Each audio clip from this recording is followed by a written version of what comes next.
Hello everyone, this is a Mini Cooper S, and we're here to see, is a used Mini Cooper S better than a new one? We are, but this is just on a whole new level. TVEC. This is a performance car after all, so you'd expect it to be a lot more rough in terms of ride. Reactions. Yo! Reviews. Handmade engineering underneath this monster. Messing around. 4 liters of fuel. Eugene, you're paying for this. It's crazy. I'm not gonna have enough. Like, comment, subscribe, enjoy. I'd just like to give a massive thank you again to Ford Sanson for providing us with this amazing Mini Cooper S. It is listed down below if you want to check it out. They also do have a lot more cars in stock. We have also done the Ranger Raptor, which was an amazing car. So just thank you again to Ford Sanson for providing us with this amazing car. This is the 2017 Mini Cooper S. Now, how do you know that? It's got a little bit of a power bulge over here. Well, not really power bulge, more like a power anna. It's not really that big, it's quite small. Then you got this little slit over here. That doesn't really go anywhere, but it does help make the car look a lot sportier up front, especially since you have all the rest of this grille over here that helps you out. It actually works. Everything there is real. But from the front end, another way you can tell that this is a 2017 model and not the facelift, so not the previous version, and this being the version before that, is the headlights. The headlights go all the way around over here. The LED goes all the way around on the facelifted one, and on the brand new one, it's an entirely new design. It looks newer. Moving on to the side profile, you still have the classic Mini design on the side. You've got a little bit of an S over here. You've got this really nice indicator over here. I really like that Mini did design this back then. It stood out from every other car that you had. Every other car would have it on the door mirror over here, but Mini stuck to this on the side. Then down here, you've got this lovely little silver door handle over here. Contrasts very nicely with the black paint. And obviously you have these little silver bits over here on the sides. You've got blacked out wheels over there with Mini written out right over there. Doesn't look the same as the badge in the front and the back, but it still looks very, very nice. From the back over here, classic Mini design. You don't have the Union Jack. That's how you know that the facelift version of this is the facelift. You've got a Union Jack design on one side and the other side. Here you still have the rounded tail lights on either side. Then get this little spoiler here. It doesn't really work, but it looks nice and it looks really sporty, and it makes sense because you also have the double exhaust, which are real. So guys, you join me on the interior of this wonderful 2017 Cooper S, and I do have to say, off the bat, it's actually very, very nice. You have this soft material on the dashboard, and also in a weird way, it's very much more German built than it is British built, where everything is just so solidly put together, just like how a German car is, owing to Mini being owned by BMW. Now over here in the center console, you can see with the infotainment system, there's actually a pink color going around the dial. That is to actually signify the tachometer revs counter over there, because usually in a car, you can clearly see that Mini incorporated the speedometer and the tachometer as one. But in normal cars, usually 1 and 2 on the other side.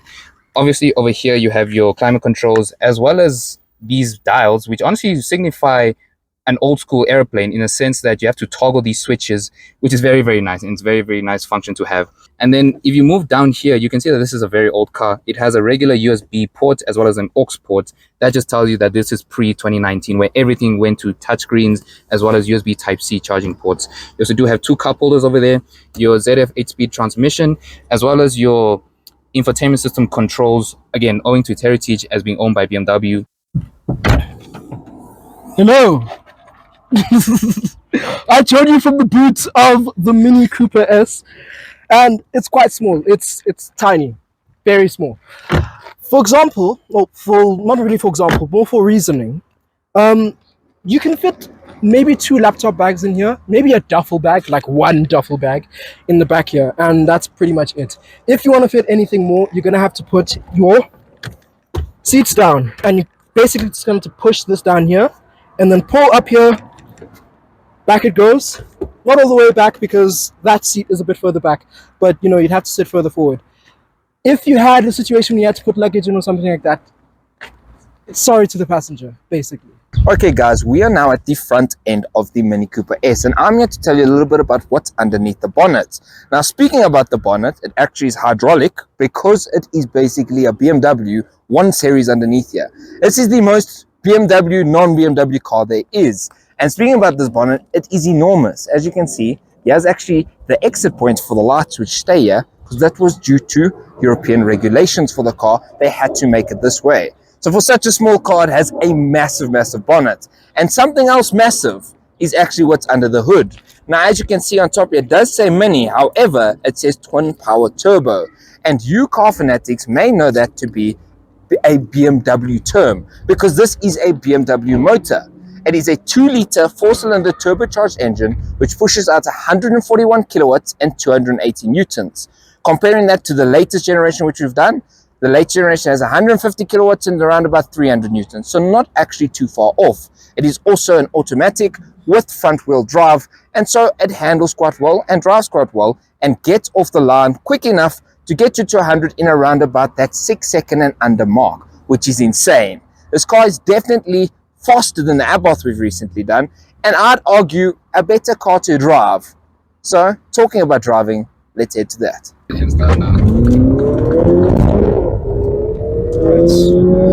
Okay guys, this is how we're going to start our driving segment. Relax, bro. Relax. Hey bro, you drive this car. Yes you do. The Ranger you drive. Because I just see him coming up so close to this guy. Yeah, this car's got brakes. The difference is, when I was driving the Ranger, I didn't have a car in front of me. That's the thing. You just know how good the brakes were. That's the thing. I The know. brakes crashed actually into work it. very well. I'm not going to lie. One thing that does, obviously you can see on the video, I am starting to sweat because, well, It's hot. Yeah. and Yes. it's quite hot. It's quite hot in Joburg right now. And then actually, because we didn't talk about the back seats, it's actually pretty comfortable back here. You know, it is only mainly for people who are below 6 foot, because if you are above 6 foot, you would be struggling a bit, as you can see. And comfortability wise, it's actually very, very good. But mainly, this is for people who have like friends and college people, the young people, as I like to say. Yes, definitely for youthful people. If you see this car, the odds are you're going to see some young college, university girl driving these cars. They love these cars. Other than something like an A1, this is the car you see them in. A Cooper S or an A1 35 or 40 TFSR, those are the cars you see them in. And it's for a reason. These cars are built superbly. They are. Now, I will say, can a college girl or university girl, depending on who they are, use this car to its full capability? No, because this car is a very, very good track car, if you would say that. If you want to take it on track, you could actually have fun on track with it. Let's quickly show you how bad this is. This is full lock. Will I make it? Oh, wait, will it? No. It just does. It just does. It just does. For reference, a BMW 3 Series also makes it just. Yes. So, do with that what you will. Do with that information what you will. Now, I will say one weird thing about the car is it doesn't actually have flappy pedals, even though it is an automatic, and the gearbox isn't super responsive. It also has the weird indicator thing like BMWs where they don't stay down, so you never actually know if you've got it fully or not. But otherwise, it's not much of an issue. Let's wait and see. Yeah, is anyone coming? He's turning. Okay, let's do a send out the hill here and feel a little bit of this car's potential. See how laggy it is. You can really feel that torque steer, I will say that. Obviously, being front-wheel drive with 141 kilowatts, you can feel that front end really trying to gain grip. It's trying to grasp the ground, if I was to say that. It really tries its best. And you can feel that a lot as well in the Indepth, actually. More so in this because it is heavier and is also more powerful. But I will say, actually, now that I have mentioned, we're going to speak about the seats and the interior a little bit more while driving, instead of having two segments. Let's actually get onto the seats. Now, the seats are actually super comfortable. Being a Mini, and like we've said multiple times, it is actually a really German car, much more German than British because of the BMW blood inside of it. It actually has really nice seats. You can see there's a suede finish along the side of here. The rest is leather, and it is ventilated, and they are basically like bucket seats, if I was to say. They hug you in really tight. I don't know if you can see, if I move my arm like this, you can see the bolstering is insane. It feels like an M3 inside of this car. So I don't know if these seats will be the most comfortable for daily driving, but they aren't uncomfortable, if I was to say. They are near enough perfect though for performance driving because you hold in really nicely. And even about that thing about daily driving and the comfortability of them, because they're so thick and they hold you in place so much, I feel even on a road trip, it might be a bit of a problem. Yes, indeed. At a certain point in time, it sort of gets a bit uncomfortable. I can't really talk about the back seats, but obviously from the passenger side. Okay. Whoa. Difference between the driver's side and the passenger side. The car actually felt a lot more like it's stuck in that corner. Yes. Whereas on the passenger side, you sort of are swaying a little bit to the side there. You can feel the weight moving in this car. Okay, Yeah. we have a slow person. Use our power now. Apologies about all the bumps. This road is not a perfect road. Yeah. It's a nice portion. Yes, very stunning. We're gonna go for one more around just to finish off what we have to say, and we're gonna actually just take it nice and slow because this car is a hatchback. First of all, before it is a hot hatch, a spicy hatch, so it is actually comfortable to just cruise. Now you can switch it from here into green, as Fiat calls it, or mid. So there's 3 segments. There's green, mid, and then there is sport. Now I probably will drive in sport all the time because the car sounds phenomenal. We must let you guys hear that actually by showing you the exhaust later on in the video, but it sounds great and drives great. But when you want it to be economical, it can be. And it's got enough torque, especially for a car of this size. And if we were to compare it to something like the Abarth has 125 kilowatts and 230 newtons. This has 280 because of the 1.4 to 2 liter. Now, these cars have to sell well because they're everywhere. Actually, if you see going past us now, it's another Coupe S. So in this area, they are literally everywhere, all over the place. But it's for a reason. They are built superbly well. Now the suspension is quite firm, but that's owing to its more sporty side. And I have to say, this isn't even the sportiest one. You can get a JCW or John Cooper Works for those of you who don't know. And those actually push close to 190 kilowatts of power and over 300 newtons torque. And if It that's is not enough insane. for you, if that's not enough for you, you can get the Cup version, the GP version. Yes. And stiffer suspension, even lighter inside. Okay, it's not as powerful in eco mode, but obviously it's eco. Okay, guys. So now that I'm in the driver's seat, I'll just give you a little bit of what I think about this car.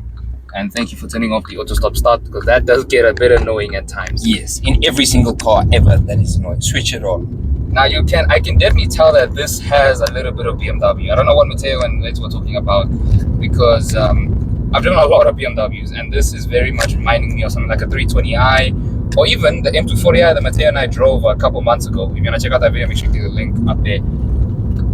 And everything about it is very much driver focused compared to the Abarth that we were in about a week ago. This is so much more tightly built, so much more sports car based, even though that car just was so much fun. I think I said that a lot of times. I think Matteo can agree with that. Yes, that car definitely sounded a lot better. It did. That is peak hot hatch sound in that car. And we don't know what Abarth did and why they did it, but we're happy with that. Now, this, as Eugene is saying, I can definitely feel the difference between an Italian car and a German car. Mm-hmm. And although this feels a lot like a BMW, there's one big difference. This is reliable. Mini was actually ranked upon the top 3 most reliable car brands in the world.